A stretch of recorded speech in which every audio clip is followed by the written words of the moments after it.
Okay, so there's this huge idea floating around. What if the government could just ban massive corporations from buying up single-family homes? The whole point is to keep houses available for families, right? Not for some Wall Street investment portfolio. But the big question is, could something like that actually work? Today, we're going to break down the plan, the constitutional hurdles, and whether it could really fix the housing affordability crisis.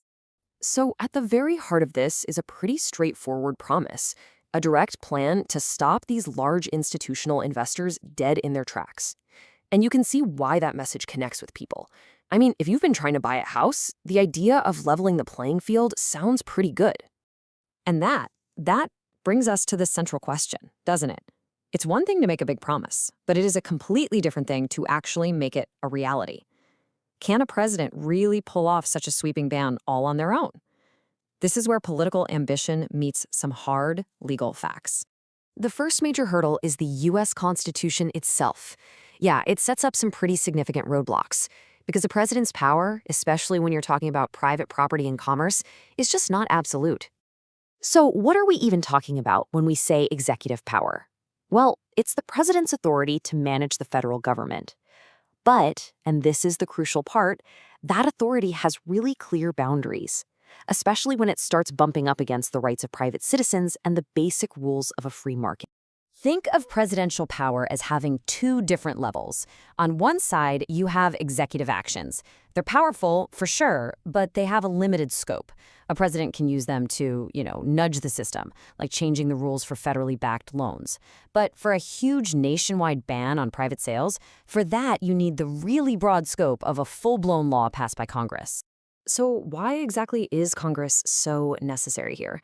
Well, two major constitutional hurdles are standing in the way. First up is the Fifth Amendment, which protects private property rights. The government generally can't just tell you who you're allowed to sell your house to. And second, there's the Commerce Clause, which gives Congress, not the president, the main power to regulate business across state lines.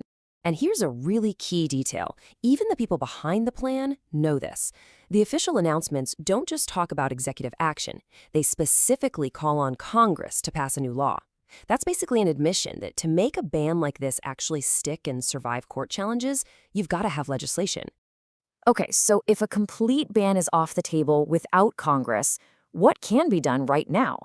This is where we need to look inside the president's executive toolbox and see what kinds of levers can be pulled to influence the market without having to pass a brand new law. This quote from the FHFA director really sums up the whole strategy perfectly. It's like a 1-2 punch. First, use executive actions to apply some immediate pressure and show you're doing something. Then second, you use that momentum to push Congress to make it a permanent law. So what's actually in this toolbox? Well, there are three main ways to apply that pressure. The first is to restrict financing, telling agencies like Fannie Mae and Freddie Mac to cut back on loans for these big investors. The second is to adjust tax rules, maybe getting rid of the incentives that make buying hundreds of homes so profitable. And the third is to pressure regulators to investigate any shady, anti-competitive behavior. None of these can ban purchases outright, but if you do them all together, you could make it a whole lot less attractive for corporations. This all leads us to the real million-dollar question for anyone hoping to buy a home. Would any of this actually make houses cheaper? Let's shift our focus from the how to the potential impact on your wallet. To really get the potential impact, you have to look at the numbers. And according to the data, these large institutional investors own only about 1% to 2% of all single-family homes in the country. Now, sure, they might have a bigger impact in certain hot markets, but their overall ownership is pretty small. So it kind of begs the question, how much would restricting them really affect prices for everybody else? But hey, banning investors isn't the only piece of this puzzle. Another huge part of the plan is a massive $200 billion program where federal agencies would buy up mortgage bonds. And the goal here is pretty simple: pump cash into the market to push down mortgage interest rates for everyone. But that move comes with a big risk, what economists sometimes call a double-edged sword. See, while lower rates are great, if you increase the number of people who can afford a loan without increasing the number of homes for sale, well, you just create way more competition for the same few houses. And the result? You could actually end up pushing prices even higher. And that brings us to what a lot of housing experts agree on. They argue that, yeah, investor competition is a factor, but the real fundamental problem isn't who is buying the homes. It's that we simply haven't built enough of them for decades. The root of the crisis, they say, is a serious lack of supply. So let's zoom out and look at the bigger picture here. To truly understand this whole debate about housing affordability, we need to look at the two competing theories about what's actually causing the crisis in the first place. This whole debate really boils down to two different ways of looking at the problem.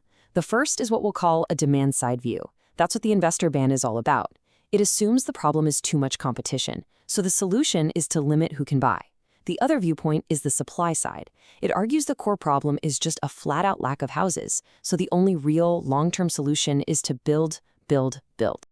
And that leaves us with the ultimate question, doesn't it? As we try to solve this housing crisis, where should we put our focus? Should we be trying to control who is allowed to buy, or should we be focused on just fundamentally increasing the number of homes available for everyone? The answer to that question is going to shape housing policy for years to come.